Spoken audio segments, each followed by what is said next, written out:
I have been teaching for a long time, and in doing so have acquired a body of knowledge about kids and learning that I really wish more people would understand about the potential of students.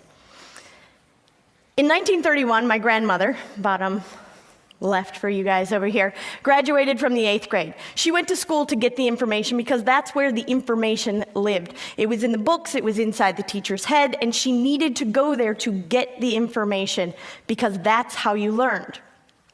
Fast forward a generation, this is the one-room schoolhouse, Oak Grove, where my father went to a one-room schoolhouse, and he again had to travel to the school to get the information from the teacher, stored in the only portable memory he has, which is inside his own head, and take it with him, because that is how information was being transported from teacher to student and then used in the world. When I was a kid, we had a set of encyclopedias at my house.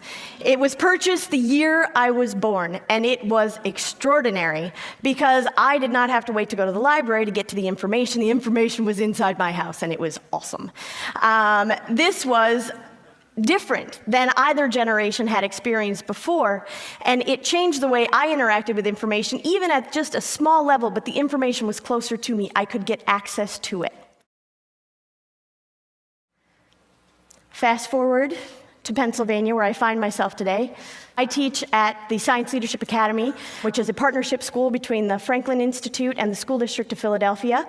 We are a 9 through 12 public school, but we do school quite differently. I moved there primarily to be part of a learning environment that validated the way that I knew that kids learned, and that really wanted to investigate what was possible when you were willing to kind of let go of some of the paradigms of the past, of information scarcity when my grandmother was in school and when my father was in school, and even when I was in school, into a moment where we have information surplus. And so what do you do when the information is all around you? Why do you have kids come to school if they no longer have to come there to get the information? In Philadelphia, we have a one-to-one laptop program, so the kids are bringing in laptops with them every day, taking them home, getting access to information. And here's the thing that you need to get comfortable with when you've given the tool to acquire information to students, is that you have to be comfortable with this idea of allowing kids to fail as part of the learning process. We deal right now in the educational landscape with an infatuation with the culture of one right answer that can be properly bubbled on the average multiple choice test, and I am here to share with you, it is not learning. That is the absolute wrong thing to ask. To tell kids to never be wrong, to ask them to always have the right answer, doesn't allow them to learn. So we did this project, and this is one of the artifacts of the project. I almost never show them off because of the issue of the idea of failure.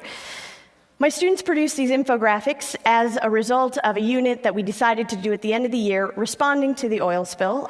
I asked them to take the examples that we were seeing of the infographics that existed in a lot of mass media, and take a look at what were the interesting components of it, and produce one for themselves of a different man-made disaster from American history, and they had certain criteria to do it. They were a little uncomfortable with it because we'd never done this before, and they didn't know exactly how to do it. They can talk, they are very smooth, and they can write very, very well, but asking them to communicate ideas in a different way was a little uncomfortable for them. But I gave them the room to just do the thing. Go create, go figure it out. Let's see what we can do. And the student that persistently turns out the best visual product did not disappoint. This was done in like 2 or 3 days. And this is the work of the student that consistently did it. When I sat the students down, I said, "Who's got the best one?" And they immediately went, "There it is." Didn't read anything. There it is. And I said, "Well, what makes it great?" And they were like, "Oh, the design's good, and he's using good color, and there's some, and they went through we processed out loud, and I said, "Go read it." And they're like, "Oh, that one wasn't so awesome." And then we went to another one. He didn't have good visuals, but had great information, and spent an hour talking about the learning process. Because it wasn't about whether or not it was perfect or whether or not it was what I could create. It asked them to create for themselves. And it allowed them to fail, process, learn from. And when we do another round of this in my class this year, they will do better this time. Because learning has to include an amount of failure, because failure is instructional. in the process. The main point is that if we continue to look at education as if it's about coming to school to get the information and not about experiential learning, empowering student voice, and embracing failure, we're missing the mark. And everything that everybody is talking about today isn't possible if we keep having an educational system that does not value these qualities, because we won't get there with a standardized test, and we won't get there with a culture of one right answer. We know how to do this better, and it's time to do better.